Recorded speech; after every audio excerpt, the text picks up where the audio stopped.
Hello again, Arcade1up fans. Brian here, and this is going to be my third video showing off some cosmetic mods I make to my Arcade1up cabinets. And the third cabinet here you're seeing is the Outrun. On this one, you're going to see some new stickers I added on, changed up buttons. I did add in some different amps to rev up the sound. And this was initially a sit-down version cabinet, which I bought way back in December of 2020 for $400 at Walmart.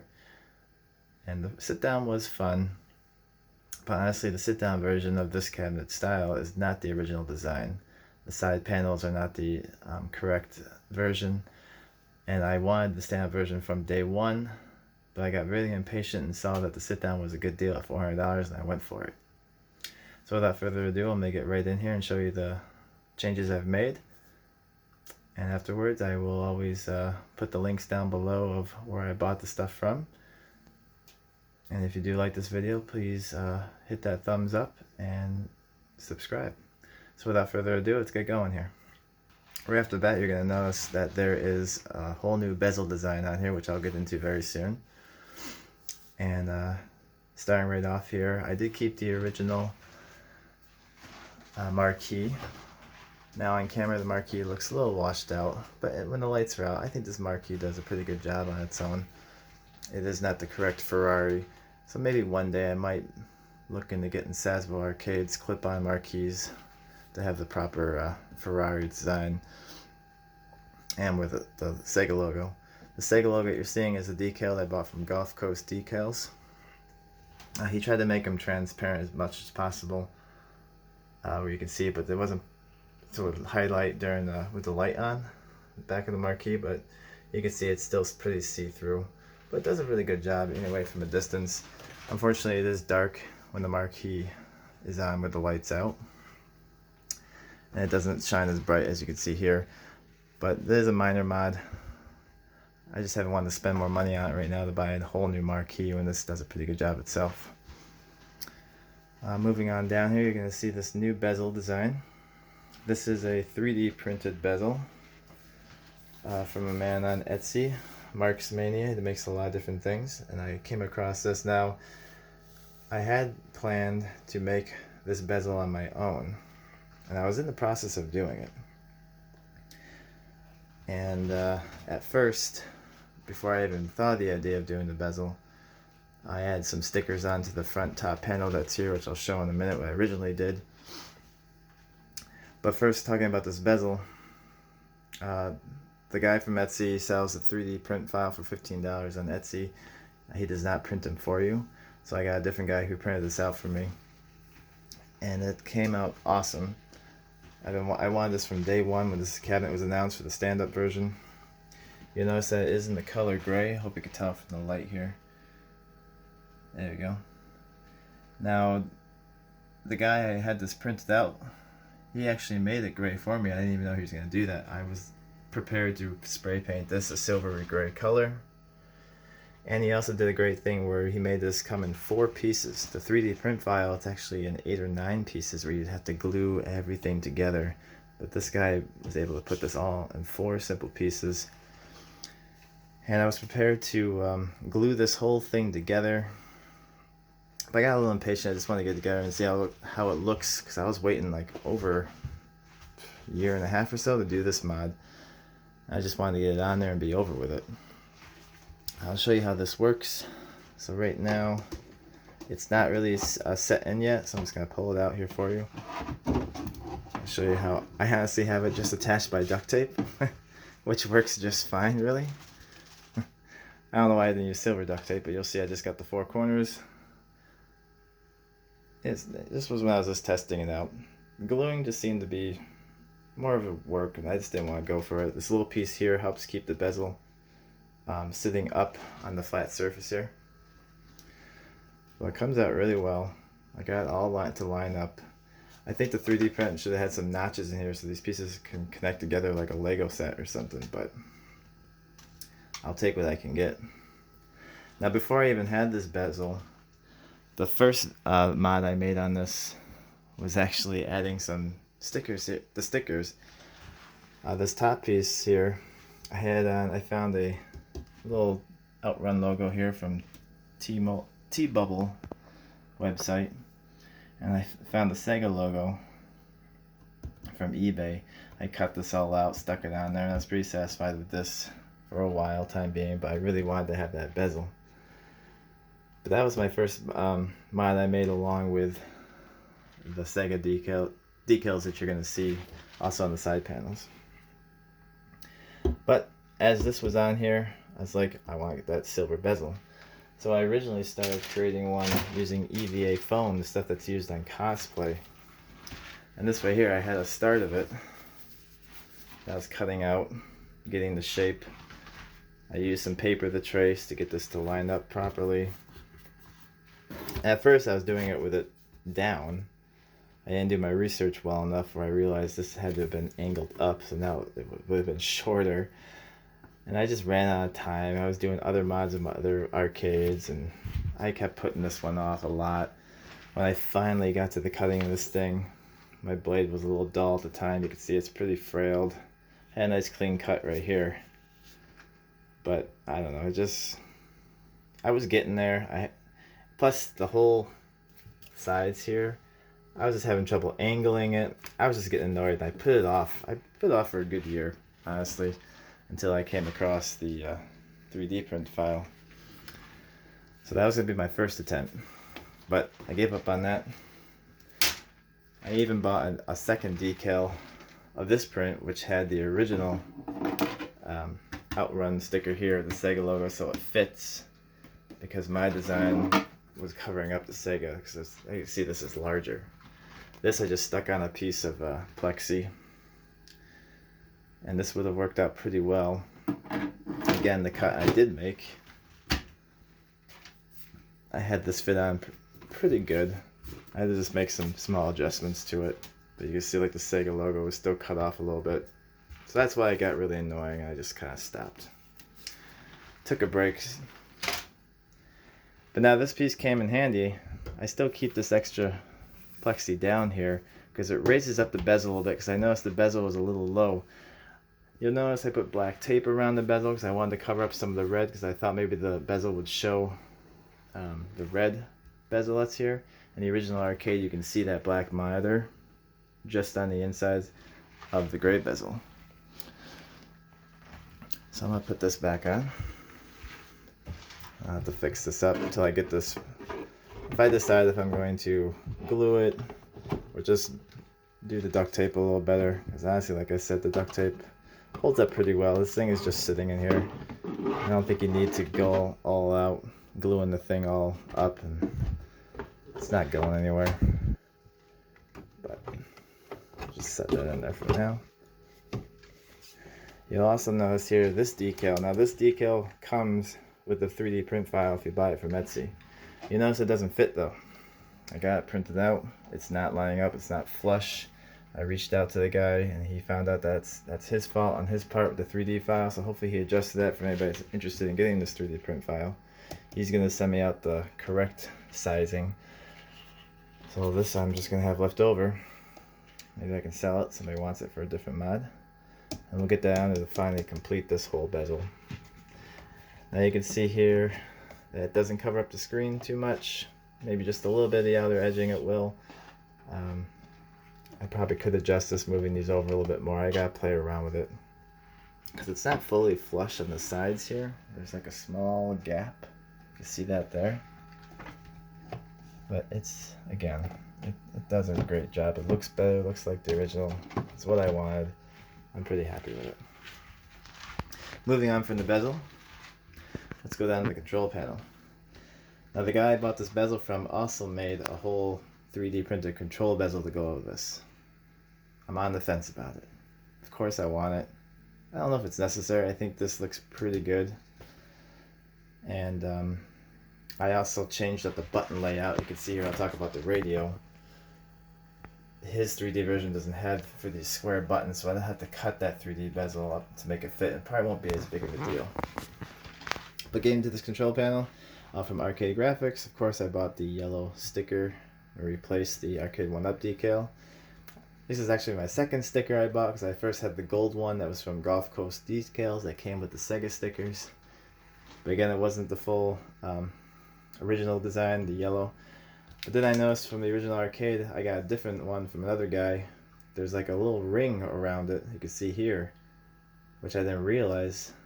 But this guy made this one still like a little goldish yellow, not the nice bright neon yellow like this one. So I didn't use this. I replaced the green start button with the proper light up button. And I'll turn the lights off. You see this is green because this does light up green when you press start. And actually I'm looking into getting a blinking LED bulb that's only a 5 volt. I was thinking I can't do it because this is all 12 volts. I have it hooked up in the back to a power block, splitting with the power block of the Arcade1up cabinet. But now I'm thinking the 5 volt I can use the USB port. And I think there's a splitter where I can connect this and actually get the blinking button. The only thing is this will always blink. In the arcade, when you press it, it stops blinking and it's just the lights out. But I think the blinking would be a nice feature.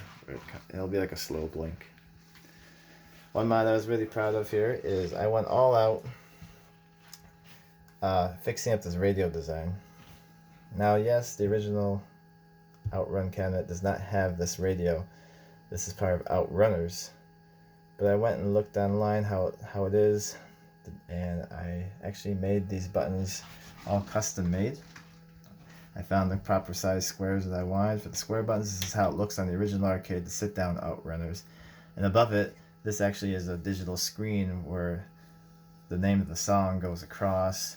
And I picked the beginning of Splash Wave. You can see it's partially cut off like it is scrolling over. Neat effect, a little smiley face. This is just green masking tape, like a neon color green. I drew on it with a pencil to make it look kind of like that digital pixelated look. I bordered it with some electrical black tape around it to make it look nice and clean. The buttons themselves, the whole lettering, DJ, music, the arrows was all cut out using leftover, well, the arrows are used black vinyl head, but the letters were rub-ons that I found the proper size where I can fit these letters in. You just place them over, rub it with a pencil, and it peels off a clear plastic. And they came out very nice. Makes it fun.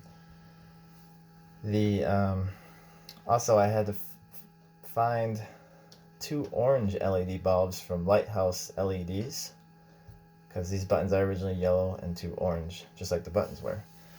I couldn't find just the button itself to replace with bulb, so I had to switch out the actual LED and the casing, and that was pretty easy. But I think that was a really fun mod. I enjoyed that one quite a bit. I even took a silver Sharpie and colored in the the high and low throttle stick. I can't remember right now, guys. I'm sorry. But I colored this in to make it look like it's a metal shaft.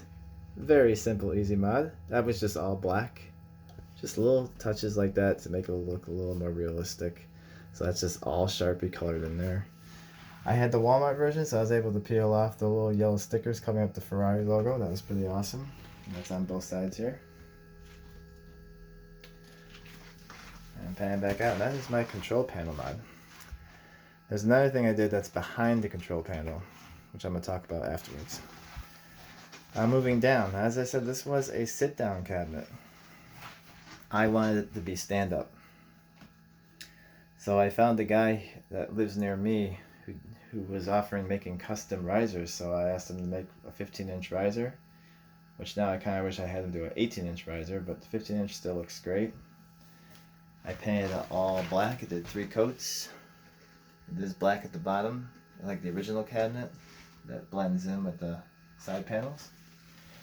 The graphics you're seeing is from Arcade Graphics, except for the Outrun decal. This is my newest add-on. I just did this last week. And this decal I just found online through Google, and I actually went to FedEx. It cost $11 to do it. It's 8x4. The original print had some white around it, so that whole square I cut out. But that originally is supposed to be there. Oh, sorry about that. Now the coin door, this whole coin door with this background graphic is all Arcade graphics. I don't mind the decal sticker coin doors as long as they look pretty good, realistic. And I actually have another mod I'm working on where I'm going to make these 25-cent buttons look more realistic, which I found another image on Google, which looks like this right here. It looks like the actual push button insert. This is a little larger one. I had to figure out the size, but it's actually going to be much smaller than this. It's going to fit on there just right. And I'm going to go through FedEx again and make about 20 of these to cover up all my other sticker coin doors that I bought from my Arcade1ups.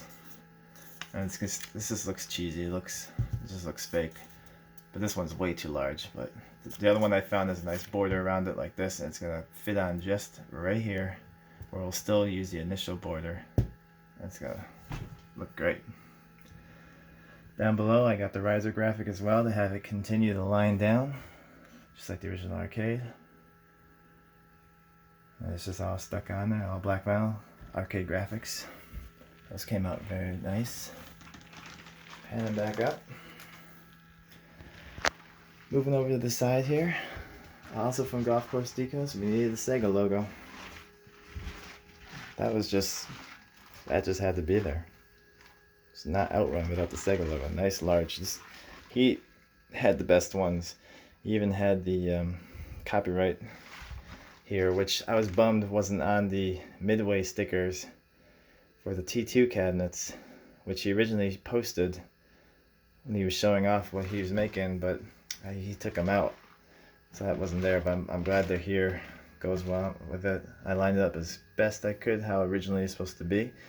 Oh, it's killing me seeing other people buy these stickers and they're putting up like really high, or they got them down a little lower, or they put really tiny ones on here. I couldn't do it. The Golf Coast Deco ones are perfect size. I originally bought the ones from Arcade Graphics, but they were just slightly smaller and they didn't have the copyright logo. So I went with these. Oh, how did I make this front kick plate? Because this was a sit-down cabinet. This was just empty. This is a big hole. I just, before I got better at using a router, I bought a piece of wood, made it the same size as the width of the inside of the cabinet, and there's the L and K panels here, where I got this stuck on through really just using double-sided tape, really strong Gorilla tape. I can take this whole panel right off if I want. Now I was thinking maybe I should use Velcro and just peel it off easy, but do that down the road. Nothing down here is holding it. It's just held in right up here because this is where the K panel is. I flipped around the Outrun logo that's supposed to be originally here, and I just add on that extra piece. But yeah, I add that right on. So now I was able to have a full kick plate.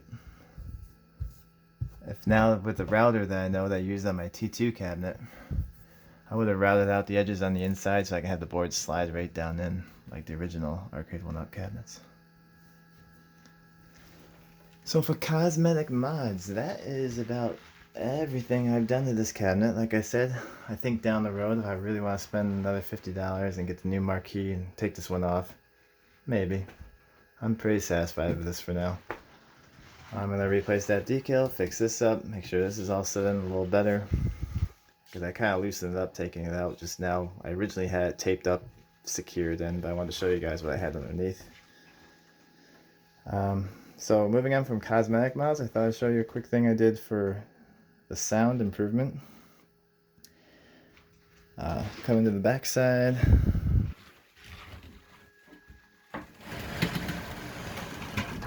So, yes, we got the Z313. Gotta have it.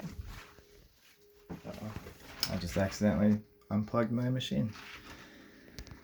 So this was nice. I had a nice shelf here where the Z13 subwoofer can actually sit up and be close to the wheel. And this gives a really good vibration because this cabinet doesn't have rumble in the steering wheel, but this you can feel pretty well. For anybody who's looking to get a little rumble, wants a very easy addition to it, put the Z313 in it.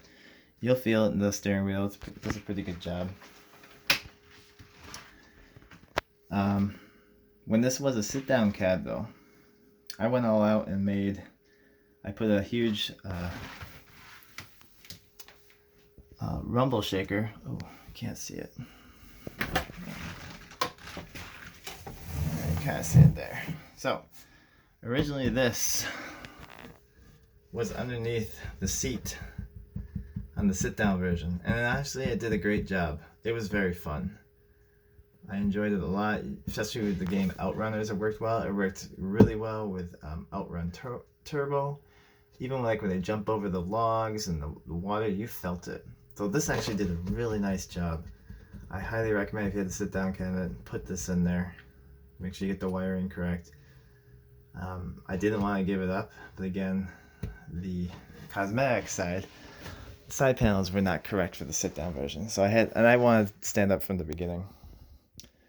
So actually I was thinking maybe I can do a sit-down version one day, create a new side panel, switch it back. But yeah, so now I added it to the bottom of the cabinet, hoping I could feel it down on the foot pedal. I haven't really tested it out yet with Outrunners, but I should actually move it down into the riser. Then I'd feel the pedals much more. Now the one thing I can't show you, I really don't feel like prying it open. If I ever stop doing these videos in one shot and actually edit them, or add a picture behind the control panel, in between the wheel, I put two rumble pucks to simulate the shaking when the car crashes or the car is passing in Outrunners and the jumps, and that does really well too. But the important thing is to feel that rumble. You have to make sure you buy a 2.1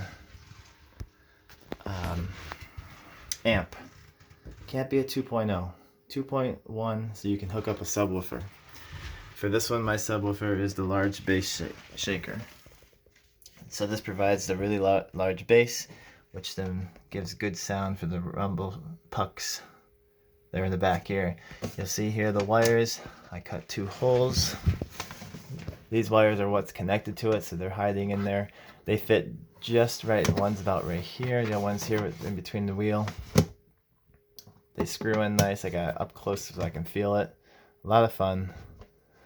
This wire here was the extra power cords for the light up buttons you're seeing in the front, which I got split off to the main power. And there's the splitter. So I have my Z313 hooked up, and this is for the second amp I have that controls the bass shakers. So the large bass shaker and the 2 puck bass shakers. This one is the Kinter I found, 2.1. This was only $39. I can control the bass and the main volume. You definitely gotta tweak the sound to get it just right. It can be a little overpowering if you have these too high, but it's a lot of fun for what it is. And that is my review of my cosmetic mods for my Outrun cabinet. One thing, when I put this bezel in, I wanted to initially move this marquee forward, but then I realized the cabinet's too short. It's going to totally block the view like this from standing. If I sit in a stool, I can sit and see it just fine and still play this. So slightly standing up. Because I was worried that this bezel was going to muffle the speakers, but this being 3D printed, the sound comes through great. So again, maybe a mod down the road if I really want to move this forward. It won't be too hard, just make 2 new holes. And then I'll replace this with an old wood marquee I have for my older cabinets, so I don't have to make new screw holes. And just set that in so that the H panel can still stick up to it, and this will be moved up here and it'll just be held in by these being tightened. It won't go anywhere by the pegs. But that is my video on my Outrun cabinet. I hope this inspired anybody else that wants to make their cabinets look more like the original. I just really enjoy this hobby, doing this. It keeps adding up though, but it's fun. And of course, every time I think I'm done, I keep wanting to add more and more and improve on it. So we'll see if, like I said, those extra things, the new marquee, move the marquee forward. That's about it. So if you do like this video, please leave any comments, ask me any questions that you like. I will post down in the description the links of where I bought all this stuff, as much as I can remember, because I did do a lot of this stuff a while ago. Please hit that subscribe and like button, and I will see you another time onto my next cabinet of other cosmetic mods. Hope you enjoyed it. Thanks for watching. See you later on.